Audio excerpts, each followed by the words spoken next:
자식도 예. 노인인데 나를 어떻게 도와줍니까? 그게 문제가 또 있단 말이죠. 그다음에 또 하나는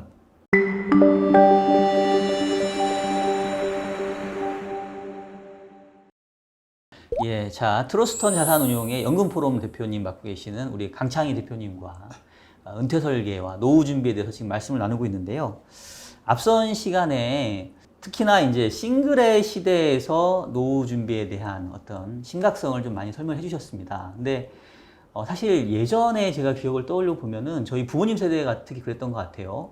노후 준비를 따로 하기보다는 그냥 자식 농사 잘 짓는 게 최고의 노후 준비다.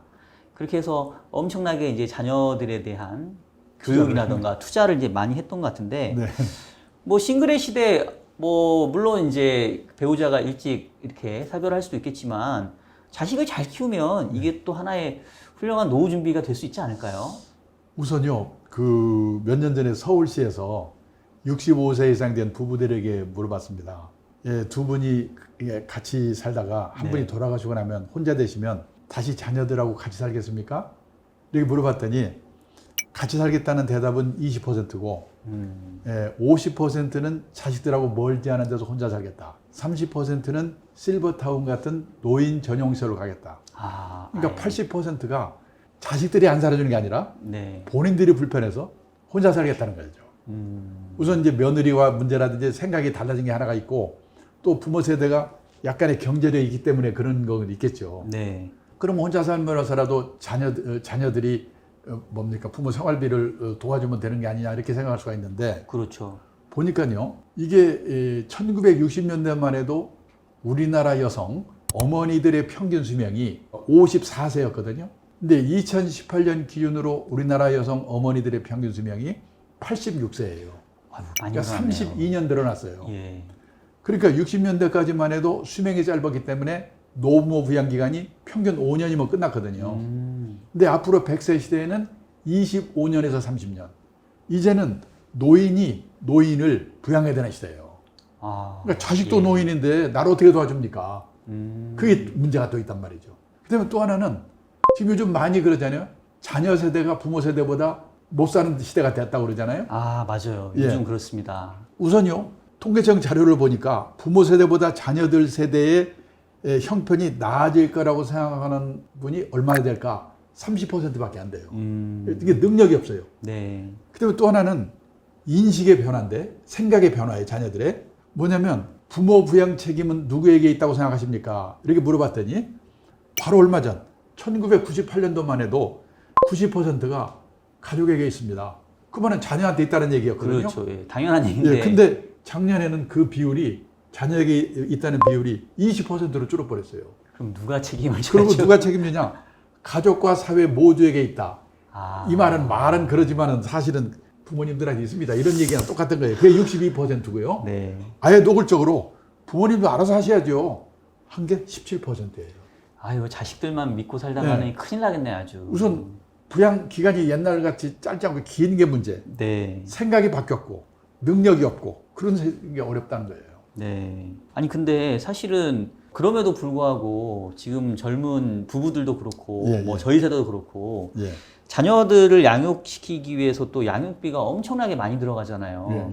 그러니까 저희들 노후 준비하기도 바쁜데 자녀 양육비까지 들여야 되는 상황. 특히나 우리나라에서는 사교육이 상당히 많이 중요하기 때문에 사교육비 감안해보면 한 아이 키우는당 뭐 몇 억이 든다 이런 얘기도 있는데 저도 가끔 좀 고민하는 게 아니 이렇게 비싼 돈을 들여서 아이를 교육을 시키느니 차라리 그냥 평범한 보통 교육을 시키고 교육비를 모아가지고 나중에 아이한테 그냥 뭐 현금을 주든지 뭐 투자금을 주든지 뭐 이렇게 하는 게 낫지 않을까 뭐 이런 생각도 해보는데 그런데 저는요 뭐냐면 모았다가 현금으로 주면 그동안에 애들 키우는 문제는 어떻게 되느냐가 문제가 있는데 옛날보다 과외비 같은 걸 줄여서 교육시키는 방법을 바꾸는 거는 필요하지만은 아예 그냥 일체 나무른다고 할 수는 없는 거 아닙니까? 그렇죠. 근데 제가 놀란 게 뭐냐면 재작년에 서울에서요 40대 후반에 부부가 맞벌이 하는 세 커플을 제가 인터뷰했는데 그 중에서 과외비를 제일 덜 쓰는 집이 어느 정도 과외비를 쓰냐면 부부가 맞벌이 해가지고 1억을 번다고 하더라고요. 많이 벌잖아요. 많이 버는 편이죠. 그런데 그 중에 초등학교 6학년, 중학교 2학년 두 애 과외비로 3,360만 원을 쓴다고 하더라고요. 아이고, 많이 씁니다. 그러면 여기에 학비도 있죠, 책값도 있죠, 옷도 사줘야죠, 게임기 사줘야죠. 그러고 나면 어떻게 되겠냐 이거죠.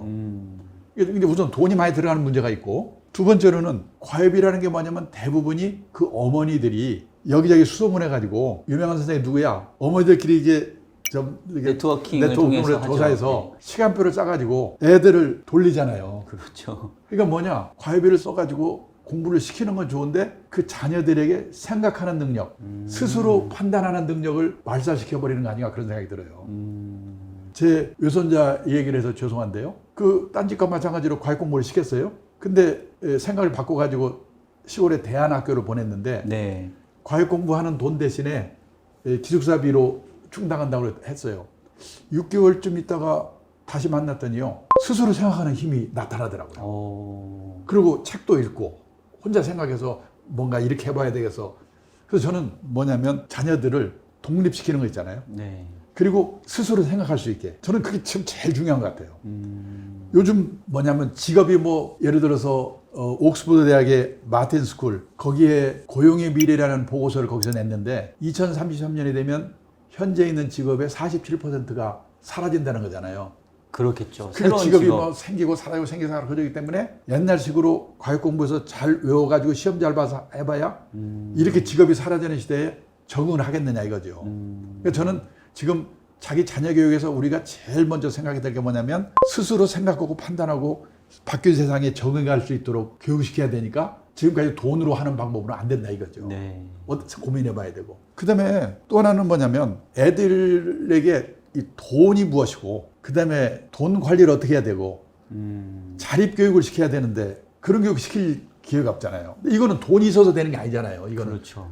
과외 공부해서 되는 게 아니잖아요. 제가 놀란 게요. 얼마 전에 책을 쓰면서 조사해봤는데 미국의 고등학교 교과서에는 돈 관리, 경제적 자립 이 내용이 43페이지 나오더라고요. 우리는 몇 페이지 되지도 않는데 선택을 안 해. 수능에서 경제 선택하는 애가 뭐 1.5% 배우질 않으니까 대학을 졸업했는데 저축이라는 말과 투자라는 말이 어떻게 다른지 이것도 모르는 거예요. 대학 나온 사람이. 그렇죠. 미국에서는 중학교만 제대로 많은데. 그러니까 이런 교육을 시키는 거 이것도 돈으로 되는 문제가 아니잖아요. 그렇죠. 제가 그 하나 소개를 해드리면 경상남도 거창고등학교 유명하잖아요. 네. 강당에 있는 직업선택 10계명이라는 게 거기 있는데 그 10계명을 만든 그 학교에 교장 선생님 하신 분이 전서은 선생님이 계신데요. 같이 강의를 하면서 그분한테 드린 얘기인데 C.S. 루이스라는 그 기독교 문학자가 이런 얘기를 했다고 그래요. 네. 부모의 도리는 자녀의 운명을 결정하는 섭리를 대신하려 들지 않고 우리는 대신하고 있잖아요. 애정과 정의와 진실성과 유머라는 평범한 원리에 따라 자녀를 교육하는 것이며 대체로 교육받지 못한 부모들이 이러한 부모의 도리를 다 잘 지키고 있다. 아이고. 그러니까 교육받은 부모들이 문제라는 뜻이거든요. 갑자기 부끄러워지네요. 근데 실제로 그 교장 선생님 말씀이 뭐라고 하냐면 거창고등학교에 전국에서 우수한 애들이 많이 모이잖아요. 네. 바람직한 학부형이 누구냐면 경상도 산청에서 돼지 키워서 보낸 분. 이분은 자기 아들이 대한민국에서 최고야. 네 맘대로 하라고 한대요. 골치 아픈 애들이 누구냐? 서울에서 온 고관 아들, 박사 아들, 교수 아들 골치 아프대요. 간섭하고 그렇게 다 그렇게 해가지고. 네. 예. 그러니까 저는 자녀들에게 자립시킬 수 있는 교육 그런 게. 그다음에 뭐 결혼 비용, 집안일 사주고 이런. 네. 또 그 문제에 대해서 한번 예. 말씀해 보시죠. 지금 말씀을 이제 쭉 하시다 보니까 다양한 얘기를 해주셨는데, 그러니까 지금 대표님 말씀은 자녀들 사교육비에 너무 그렇게 많이 쓰지 마라. 오히려 아이가 생각할 수 있는 시간을 뺏을 수 있다. 네. 이 말씀 주신 것 같아요. 네.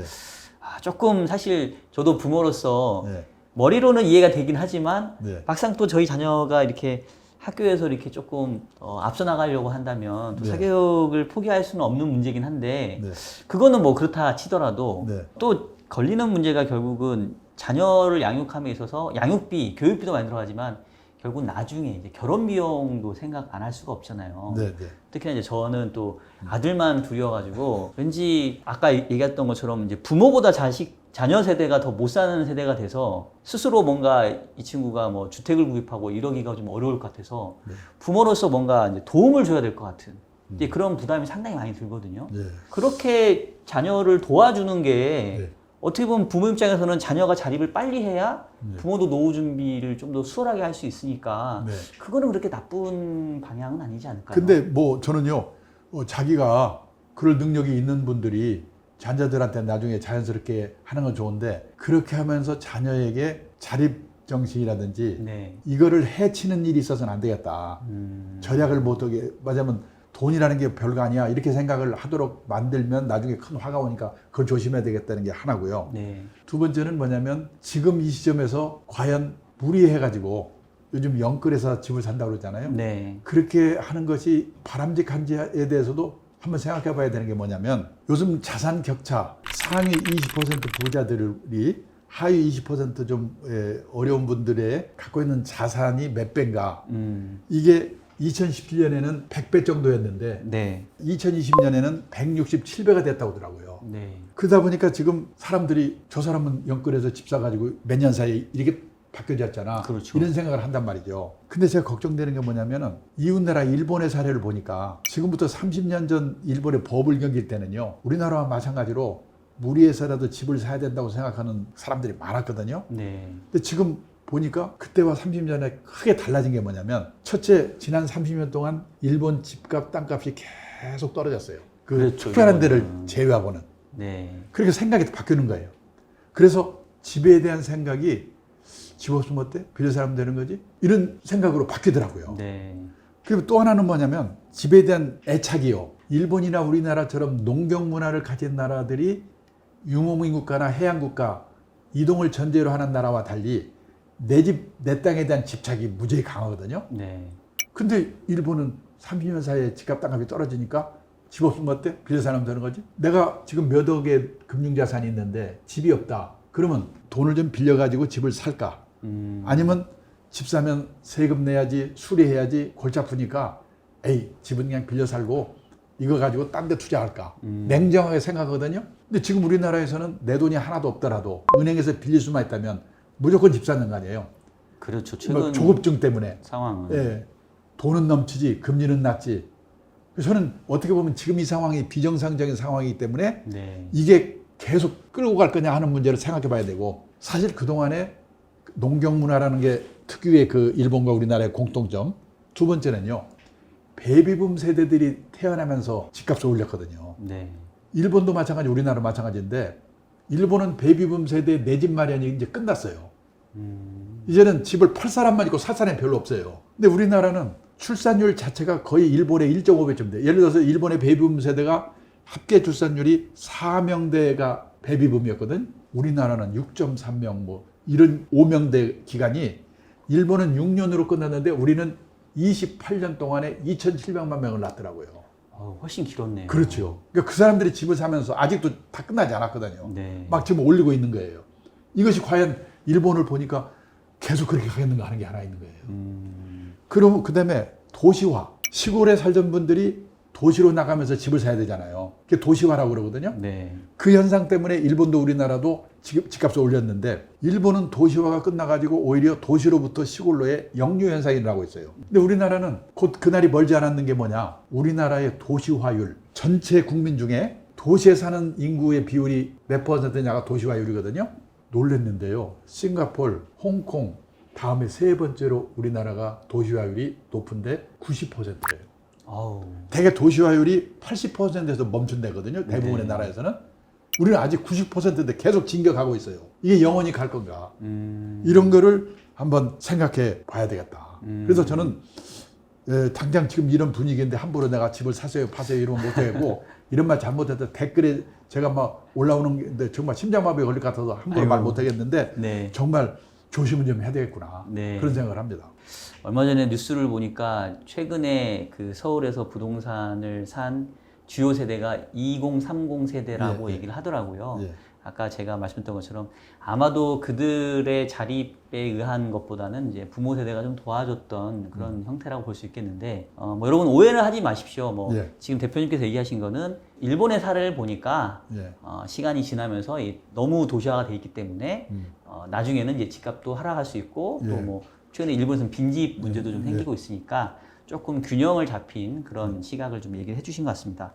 그런데 지금 사실 앞서서 얘기했지만은 이 노후 준비 은퇴 설계를 하는 거에 있어서 자녀들을 생각하지 않을 수 없고, 그래도 아무리 생각을 해봐도 어쨌든 간에 똑똑한 자녀를 낳아서 네. 이 친구가 좋은 직업을 갖고 잘 커준다고만 한다면 그래도 분명히 뭔가 노후 준비에는 좀 도움이 되지 않을까 싶은데, 자녀가 똑똑하고 잘나면 좀 되는 거 아닌가요? 그러니까 저는요, 우리나라의 교육열 때문에 우리나라가 이만큼 왔기 때문에 네. 자녀 교육을 안 시키면 안 되죠. 네. 그래서 저는 열정을 가지고 하는 건 좋은데, 방법이 시험 잘 보는 능력을 키우는 게 아니라 이 스스로 생각하는 능력, 그다음에 경제적 자립 네. 능력, 그다음에 제대로 된 직업관을 갖도록 하는 거. 2년 전인가 3년 전에 저희 업계에서 이런 일이 있었어요. 사내 변호사 한 명을 뽑는데 변호사가 50명이 모였어요. 한 명 뽑는데. 네. 예. 넘쳐요. 인류 나온 사람, 저 대학 나와서 변호사 된 사람이 많은 거예요. 그래서 결국은 어떻게 되냐면 스카이대 3명에다가 기타 대학 1명에서 4명을 최종 면접 올렸는데 네. 기타 대학 출신을 뽑았어요. 왜냐? 변호사도 씩씩하고 적극적이어야 되니까. 그 회사가 그 전에 인류 외고 나와서 스카이 법대 나와가지고 변호사 자격 가진 친구를 3명 뽑았는데 다 실패했어요. 그냥 나가버리죠. 도련님밖에 없는 거예요. 시험 잘 보는 거 빼고 할 수 있는 게 없어요. 한 친구는 지발로 나가고 두 친구는 내보냈어요. 그 실패를 했기 때문에 면접 기준이 바뀐 거예요. 네. 그래서 기타 대학을 뽑았어요. 그러면요, 인류 외고 나와서, 그다음에 스카이 법대 나와서 변호사면 자기가 최고인 줄 알 거예요. 다른 데 가도 면접 기준이 바뀌거든요. 한 2년만 취직을 못하면 롬펜으로 전락하거든요. 근데 제 집안의 동생 하나는 공부를 싫어한 데다가 집안이 어려워서 대학을 못 갔는데 건설 공사 현장에서 30년 일을 했거든요. 물 새는 거 막는 거 방수의 전문가가 됐어요. 어느 날 대형 건설사 회장님 댁에서 물이 샜다나? 회장님이 화가 나가지고, 야, 박사만 뽑지 말고 독일식으로 마스터를 뽑아라. 55세의 대형 건설사에 마스터로 취직을 했어요. 지금 70세인데 작년까지 연봉 1억 받으면서 다니더라고요. 네. 나왔더니 금방 딴 데서 올라갔어요. 와. 제가 보니까 80까지 무난히 다닐 것 같아요. 세상이 이렇게 바뀌고 있어요. 그러면 자, 아까 변호사가 지금 왜 이렇게 어렵냐? 신문에 보신 분 계시겠지만은 우리나라 변호사 1번 등록이 1906년이었대요. 근데 10,000번째 등록이 2006년. 그러니까 변호사 10,000명 늘어나는데 100년이 걸린 거예요. 네. 이 사이에 변호사 한 분들은 끝내줬죠. 그러겠네요. 네. 근데 또 10,000명 늘어나는 데는 8년. 아이고. 또 10,000명 늘어나는 데는 5년. 아이고. 그래서 지금 변호사 3만 명 시대가 돼가지고 네. 변호사분들이 일이 없으니까 세무사, 법무사 일을 뺏는다고 난리잖아요. 근데 문과에서 제일 커트라인 높은 게 법대 아닙니까? 그렇죠. 또 이게 보니까 의사도 비슷할 것 같아요. 돌아가는 꼴이. 안전한 직업은 없다. 네. 그래서 뭐냐면 이제는 직업관을, 옛날의 직업관이 아니라 제대로 된 직업관을 갖는 거. 네. 이게 저는 앞으로 중요하고, 네. 그다음에 자립정식, 그다음에 돈에 대한 공부, 이런 걸 좀 제대로 시키는 일이 중요한데, 그거는 유명한 과외고 선생님 조사해가지고 그냥 뺑뺑이 돌려도 되는 게 아니다. 다시 말씀드리지만 저희 세대가 옛날에 한 게 뭐냐, 부모들이 보살핌이 없어요. 다 방치해버렸잖아요. 네, 맞아요. 그러니까 스스로 생각하는 능력은 생긴 거예요. 그분들이 의식하고 한 거 아닌데. 네. 이제 요즘은 열심히 부모가 의도대로 공부를 시키는 건 좋은데 자기 스스로 뭘 생각할 수 없게 만든 게 잘 문제다. 그 점은 생각해 보실 필요가 있다. 네. 이런 생각을 합니다. 아유, 또 대표님께서 또 자녀 교육에 대한 또 교육관도 좀 말씀 주신 것 같은데, 네. 내 아들 뭐 내 딸 똑똑하게 잘 키워가지고 뭐 의사 변호사 됐는데, 네. 말씀하셨던 것처럼 실질적으로 그렇게 경제력이 생각보다 안 될 수도 있는 거고, 또 오히려 자립정신이 부족할 수 있으니까 네. 우리가 지금부터라도 좀 교육관을 조금 다르게 생각해야겠다는 생각이 들었고, 말씀 들어보니까 결국은 자녀는 더 이상 저희들의 노후 준비 수단이 될 수가 없겠군요. 네. 자, 그러면 결론은 우리의 노후 자금은 이제 저희 스스로가 마련해야 된다라는 결론이 나오는데, 그러면 우리 스스로가 노후 자금을 어떻게 만들 수 있는지, 네. 그 구체적인 방법에 대해서 다음 시간에 또 이어서 한번 말씀 나눠보도록 하겠습니다. 네, 감사합니다.